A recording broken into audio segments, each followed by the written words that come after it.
Welcome to a Fireside Reading of A Connecticut Yankee in King Arthur's Court by Mark Twain, Chapter 18, Part 2.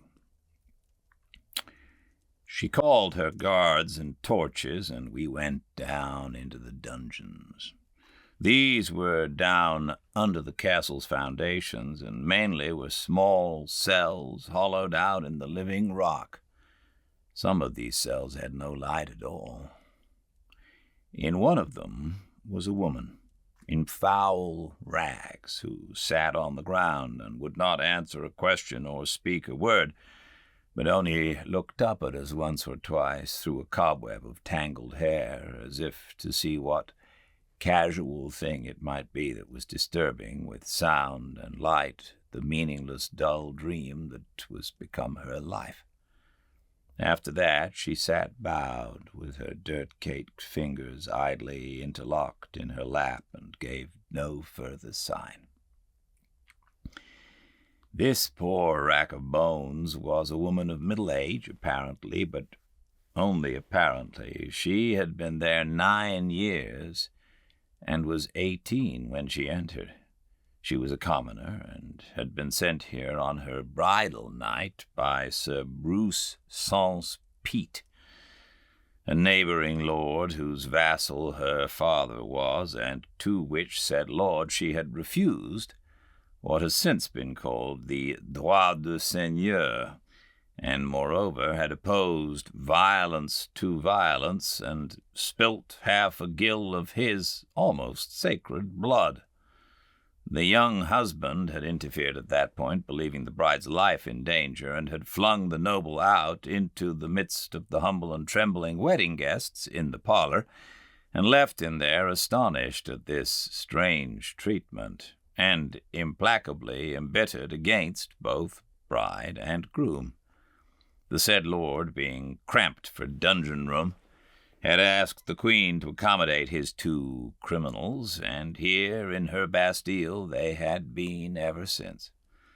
Hither, indeed, they had come before their crime was an hour old, and had never seen each other since. Here they were, kennelled like toads in the same rock. They had passed 9 pitch-dark years within 50 feet of each other, yet neither knew whether the other was alive or not. All the first years their only question had been, asked with beseechings and tears that might have moved stones in time, perhaps, but hearts are not stones. "Is he alive? Is she alive?" But they had never got an answer, and at last that question was not asked any more or any other. I wanted to see the man after hearing all this. He was 34 years old and looked 60. He sat upon a squared block of stone with his head bent down, his forearms resting on his knees, his long hair hanging like a fringe before his face, and he was muttering to himself.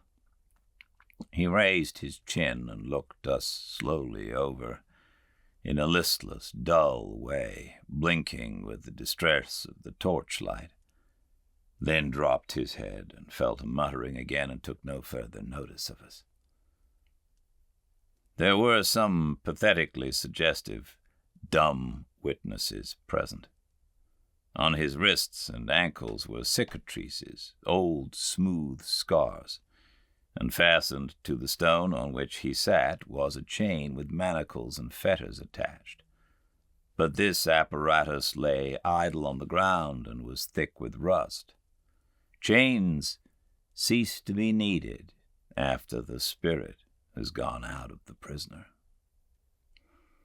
I could not rouse the man, so I said we would take him to her and see to the bride, who was the fairest thing in the earth to him once, roses, pearls, and dew made flesh for him, a wonder-worker, the master-work of nature, with eyes like no other, and voice like no other voice, and a freshness and lithe young grace and beauty that belonged properly to the creatures of dreams, as he thought, and to no other.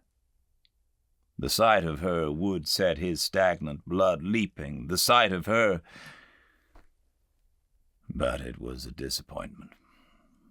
They sat together on the ground and looked dimly wondering into each other's faces a while with a sort of weak animal curiosity, then forgot each other's presence and dropped their eyes, and you saw that they were away again, wandering in some far land of dreams and shadows that we know nothing about. I had them taken out and sent to their friends. The Queen did not like it much. Not that she felt any personal interest in the matter, but she thought it disrespectful to Sir Bruce sans Pete. However, I assured her that if he found he couldn't stand it, I would fix him so that he could. I set 47 prisoners loose out of those awful rat holes, and left only one in captivity. He was a lord, and had killed another lord, a sort of kinsman of the Queen. That other lord had ambushed him to assassinate him, but this fellow had got the best of him and cut his throat. However, it was not for that I left him jailed, but for maliciously destroying the only public well in one of his wretched villages. The Queen was bound to hang him for killing her kinsman, but I would not allow it. It was no crime to kill an assassin. But I said I was willing to let her hang him for destroying the well, so she concluded to put up with that, as it was better than nothing. Dear me, for what trifling offenses the most of those 47 men and women were shut up there. Indeed, some were there for no distinct offense at all, but only to gratify somebody's spite, and not always the Queen's by any means, but a friend's. The newest prisoner's crime was a mere remark which he had made. He said he believed that men were about all alike, and one man as good as another, barring clothes.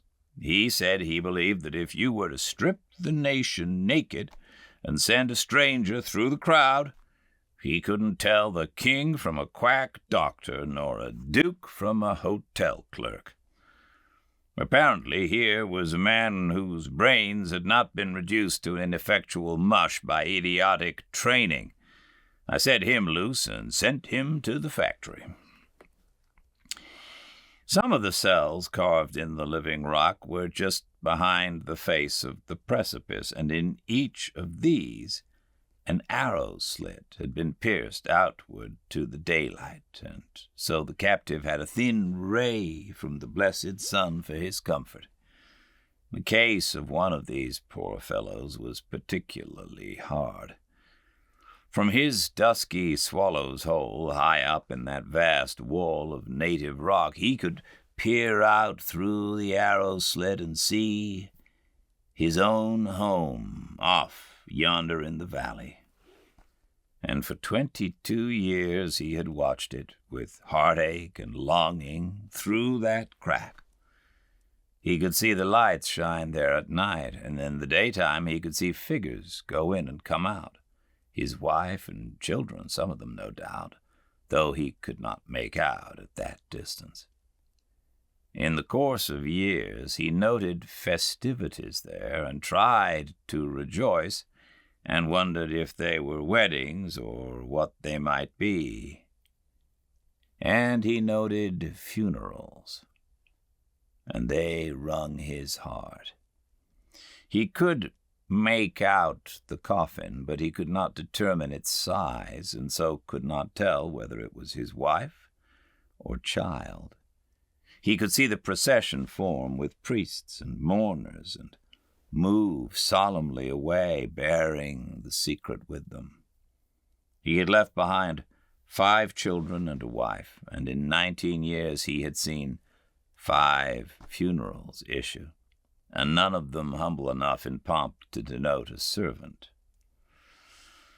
So he had lost 5 of his treasures, there must still be one remaining, one now infinitely, unspeakably precious.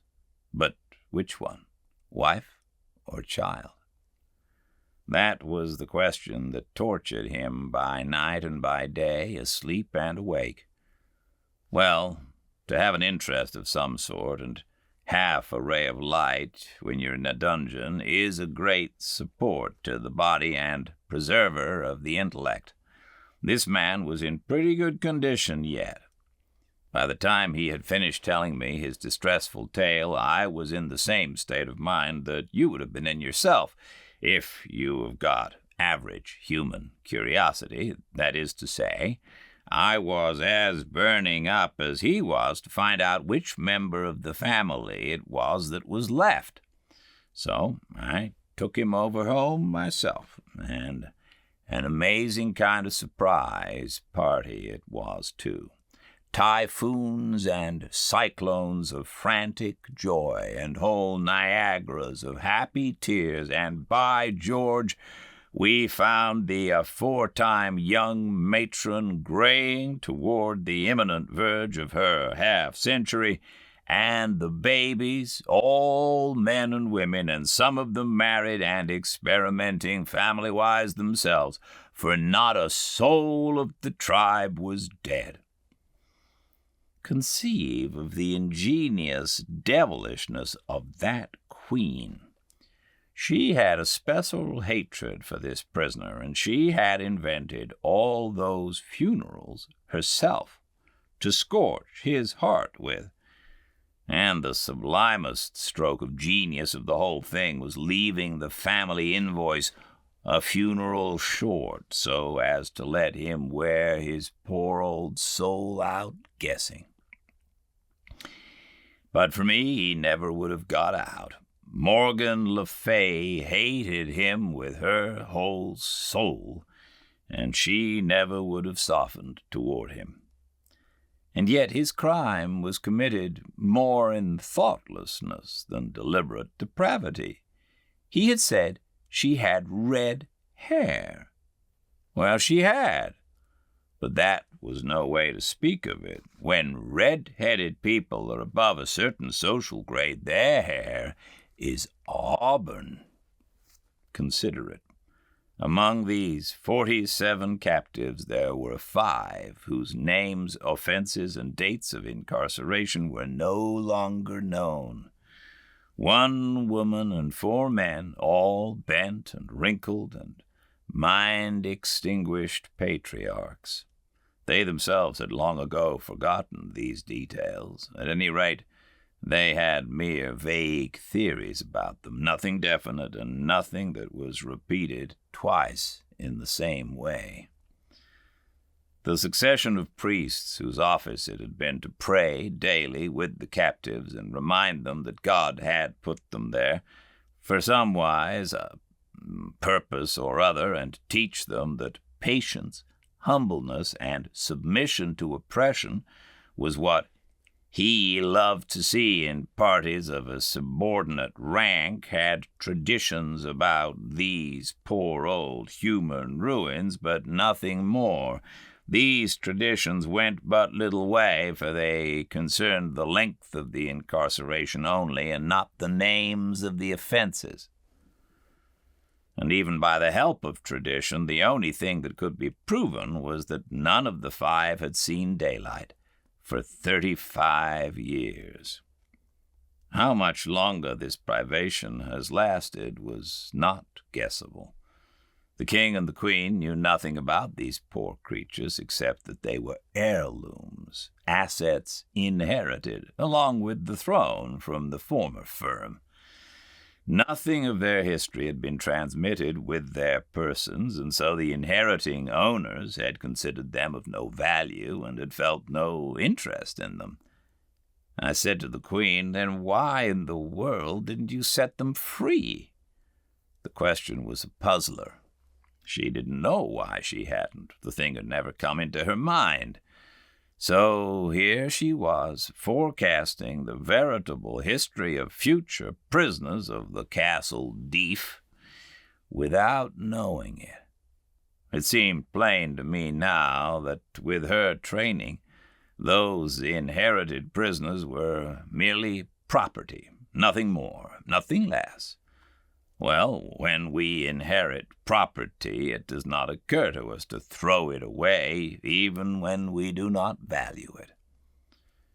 When I brought my procession of human bats up into the open world and the glare of the afternoon sun, previously blindfolding them in charity for years so long untortured by light, they were a spectacle to look at. Skeletons, scarecrows, goblins, pathetic frights, every one. Legitimatest possible children of monarchy by the grace of God and the established church. I muttered absently, I wish I could photograph them. You have seen that kind of people who will never let on that they don't know the meaning of a new big word. The more ignorant they are, the more pitifully certain they are to pretend you haven't shot over their heads. The Queen was just one of that sort, and was always making the stupidest blunders by reason of it. She hesitated a moment, then her face brightened up with sudden comprehension, and she said she would do it for me. I thought to myself, she? Why, what can she know about photography? But it was a poor time to be thinking. When I looked around, she was moving on the procession with an axe. Well, she certainly was a curious one, was Morgan Le Fay. I've seen a good many kinds of women in my time, but she laid over them all for variety. And how sharply characteristic of her this episode was. She had no more idea than a horse of how to photograph a procession, but being in doubt, it was just like her to try to do it with an axe.